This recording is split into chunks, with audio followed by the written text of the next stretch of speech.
eyo awa an kala yiɗan hoorema min calmini on min jetti on minen lamdo siray ko jamtun ñalliɗo ñalluɗon ɗo yo Allah watta ko jamtun ñalliɗo ñalluɗon onon fof min gari on yettinande kumpiral he ɗemgal pular kabaruji ko min jogoro he ndu suudu wirendu Africa FM wonduɗo he Bisawo Guinea Bisawo ɗo nde saare lamorde balɗe 16 ndu lewru wirendu septembre e nder hirande guluje 2021 ɗi hawri noon koye balɗe 9 lewru meɗen he nder hirande wulure e 450 he tari ɗum si tawi kono men mbiɗo ni wayi ham ɓarre noon si tawi noon wona noon lande seremɓe ɓe he almuɓe ɓe he almameɓe ɓe ɓay ko maɓɓe wodani kalgol ko yowiri e kalandire islam kono noon toɓɓe mawɗe ɗe ko jogiɗen he nder kumpiral he ko suudu laamu halfinandu wangiyankoɓe ɗo nder meɗen ɗo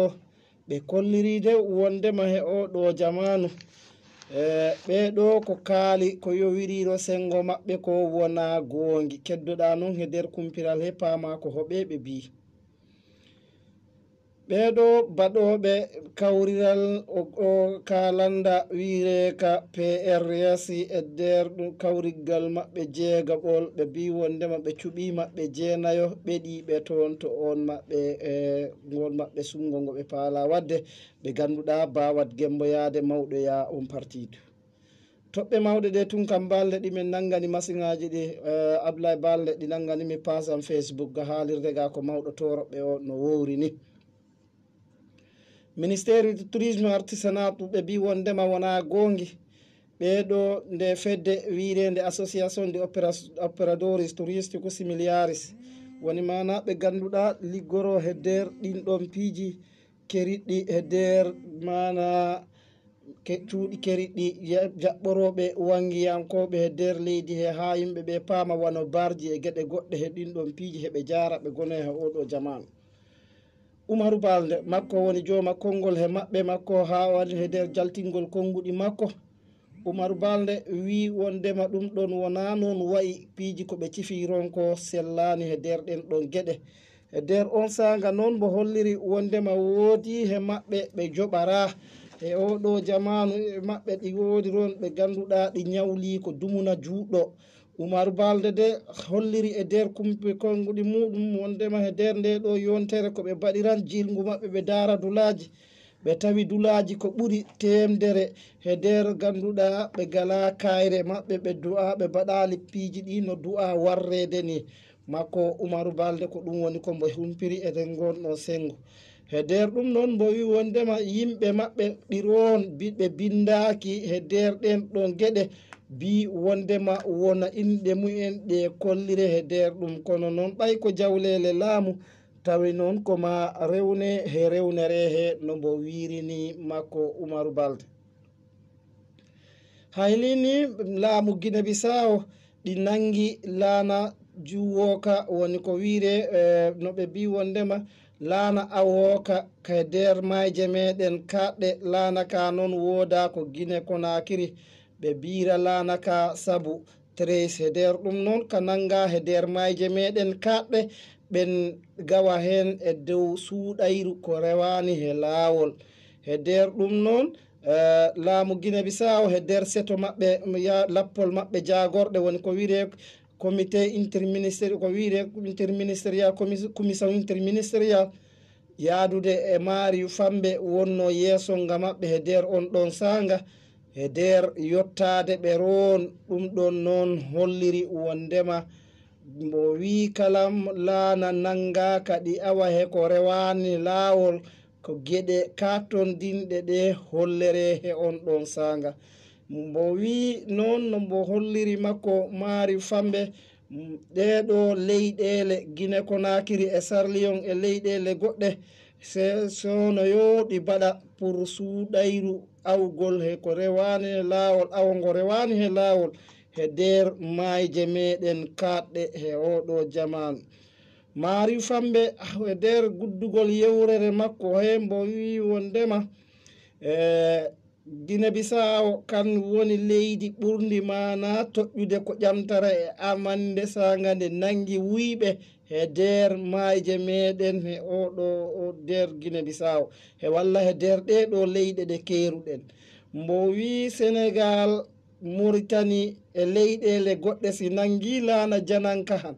mbo wi ko ƴantere ko ɗi yara ha heede million ji 10. Mbo wi kala laana ka heddano ndin ɗon leydi. Mbo wi awa ɗo o he yontere aronde batu jagorɗe garoɗum. Mbo wi wondema bo naɓa ɗum toon bo ha ɓe kaloya ɓe daara ɗin ɗon piiji ɓe jurno ɗum ha moƴƴa ande on tuma hono fora warrede konguɗi maɓɓe no ɓe haali. E nder ɗum siwrintinde yimɓe ɓe ko makko Marius Fambe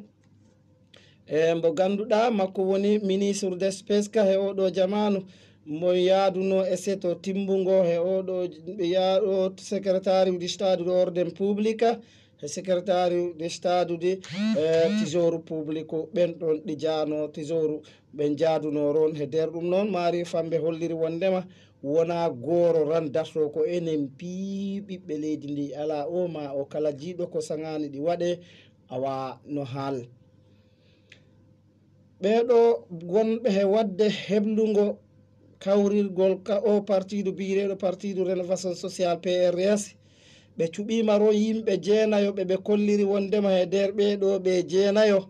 ko wawɓe yaade awa tawoye toon go sumgo gona horeɓe paalaɓe ardade kan landa e nder kawriral maɓɓe baɗangal e nder balɗe 14 ndu lewru wirendu septembre gadde onno noon ngal maɓɓe kawriral ko ɓen nde fedde maɓɓe wirende kok e nder ɗum ɓe kolliri wondema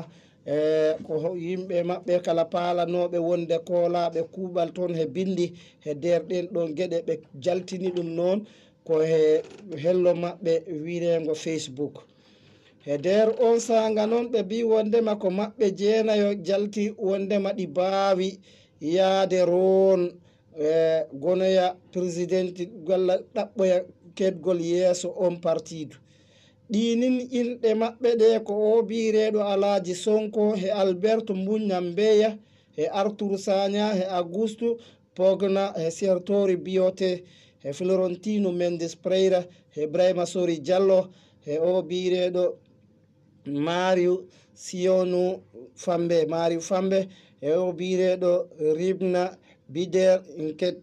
ko ɓen ɗon mana jeenayo kolliri wondema ɗi jogii ɗeri mu'en ɗi ha timmi tis wondema ɗi paala hedde yeeso ron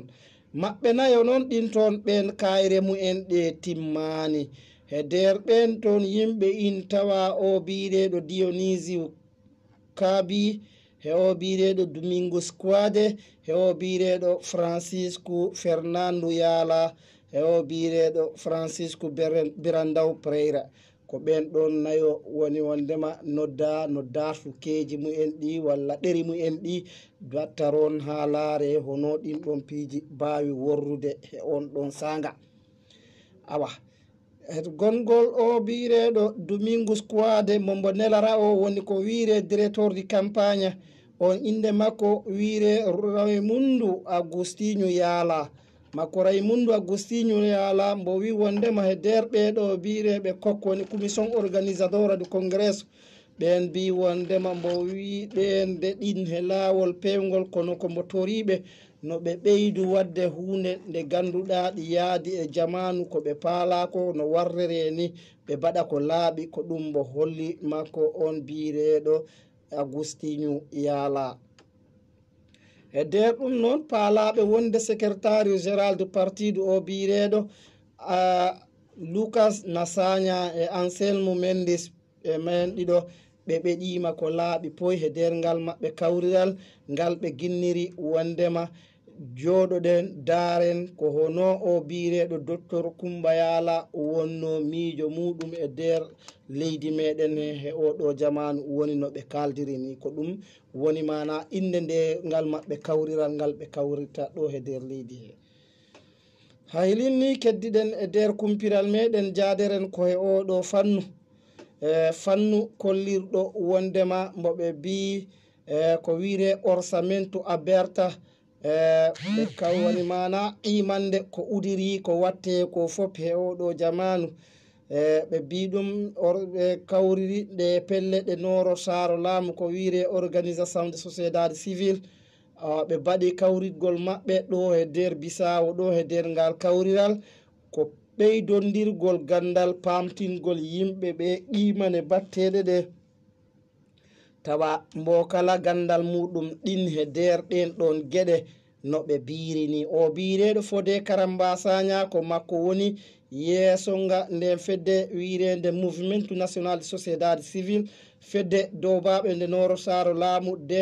rende dental e kawral e ko yowiri e dawriyankagal mbo holli wondema no mbo wirini e nder oɗo jamanu ɗin ɗon gueɗe mbo wi ko kawriral gongal hengal ɗi jogui fayidaji no bere e nder wadde ɗeɗo gueɗe ko laɓɓingol ɗin ɗon piiji ha focco makko Fodé Karamba Sagna e nder no mbo holliri no mbo wirini mbo wi wondema e nder ɗin ɗon piiji laamu ɗum e dundagal dulaji liggorɗi e nder ɗin ɗon piiji woodi woni qimane ɗi baɗe han tawa ɗum ɗi yaccodira ɗi famodira ɗi anda hono worri o bireɗo Adolphe Gomi Sarr mbo holliri wondema he oɗo jamanu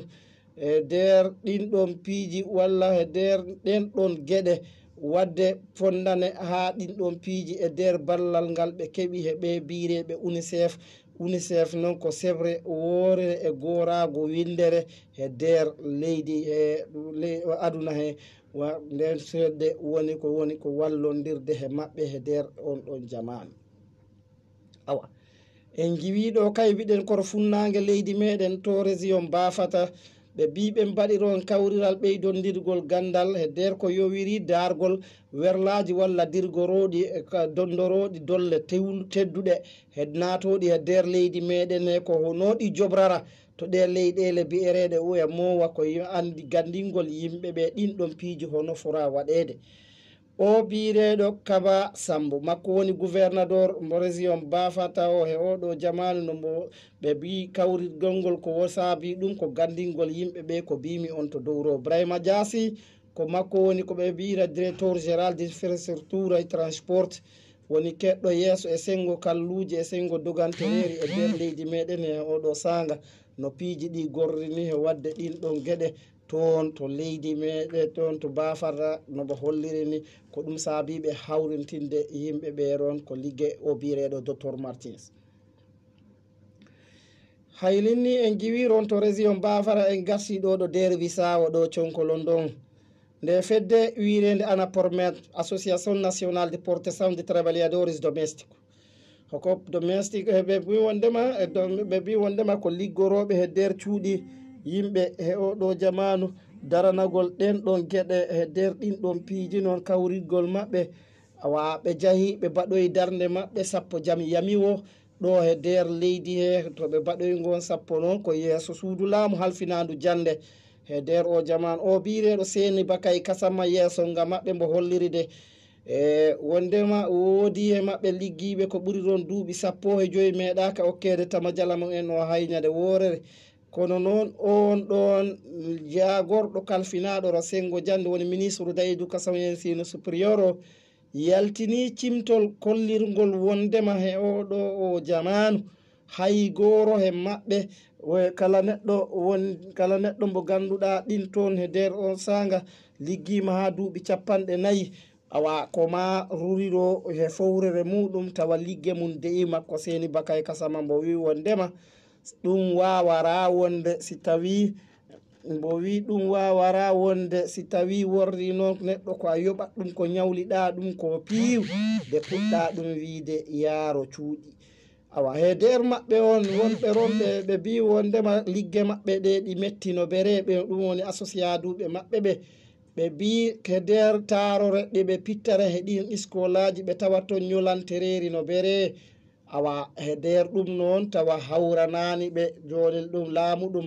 wi wondema ɓe timmi duuɓi 40 hanno ɓe jaa e fowrugo maɓɓe awa no yoɓɓe ko ñawliɓe ko fop ɓe giwa ɗon awa laara ɓe faala ɓe waɗa no ɓe birini mbo wi noon makko Senik Bakay Kasama kono on ɗon ministre itte ha laaɓa sabu mbo ala kattane liggagol ɗon. Wonɓero feera antula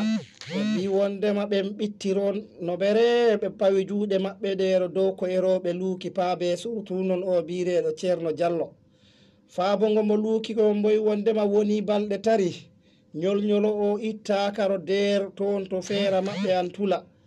Ɗum noon mo wi wondema ɓe kamara ɓe ɓaydulaɗi woodi ɗo yaaji no waɗe betona ha laaɓa liiso ɗi watte ɗon si tawa ɓe jottima han ɓe keɓat ɓe ɓaŋa ɗum ɓe naɓa. Mbo wi Rawase duupiji ɗi jowodira ɗon ha heewa yandi noon no camara municipal walluɓe no ɓe birini awa makko o bireɗo makko on ceerno e rewɓe yeeyoɓe ronɓe ɓe mbi camara no tinno laara hay ko tankije ɗiɗi han waɗana ɓe ron to gommaɓe sengo waɗa ɗum toon. Awa ɗum ɗo waɗi ɗo meɗen jarenkoro leyɗele janane nde mbi wondema oɗo chef stade islamique to Sahel mbo maayi inde makko wiyere Abou Walid Saharour mbo warama warimo noon koye nder ɓe yimɓe leydi France garnoɓe wallude ɓe ron tefore neɗɗo mo ganduɗa kam wonno sababu ɓe wat boniyankoɓe Mali Niger Burkina Faso baɗannoɓe hen janguji mumen. Awa mbo maayi yeeso nga maɓɓe o tawi noon ko neɗɗo mo ganduɗa ɗi famodirno e nde fedde wirende Al-Qaeda gila e hirande guluje 215. Awa lamɗo leydi mbo Rusiya inde makko wiide Vladimir Putin mbo holliri wondema he derɗe balɗe 16 ndu lewru wirende septembre wondema woodi yimɓe ɓe lappol makko no ɓere kawruɓe he ɗum ñaw biire ɗum coronavirus. Awa makko on noon ɗum mbo wonɗo mbo hoolaki hoore makko ɗum saabi mbo dettima yimɓe ɓe ɓeygure makko nde fop mbo woni dula dana awa ha larde ɗen ɗon gueɗe si tawi makko on kala mbo wondani he ñaw makko noon mbo wi mbo ɓañino ngo ñakko woni varsina maɓɓe mbo ɓe bira Sputnik V mbo varsininoma ɗum noon ɗi wawi hadde ñaw ɗum naggam gasi ha laaɓi ko tongunoɗen e nder kabaruji meɗen e nder ɗum noon ko wattidde en e dennagal mawɓe meɗen gilara hoore ngaro haaga haɗa haaɗi e correspondentiɓe men ɓe ballodirsen to Bafara Gaaɓo Bisora Ngore Buula to Bulama to Buuba Katiyo Titi maɓɓe piiw awa sabu somi wi mi idna inde ɗe han heewa ko minen taro noon mbaɗi kumpiral ngal tungam banle goɗaɗo gollere Kosara to leydi Mamman Nene Balde o biɗo jaɓani ko min woni mawɗo toroɓɓe o awa to page men Facebook Ablaye Balde enen nane he média am média fulɓe Haalipulaar international tungam Balde an kala yiɗan hoorema Notícias nas línguas nacionais. Mega Moreno. Yalla, mi ko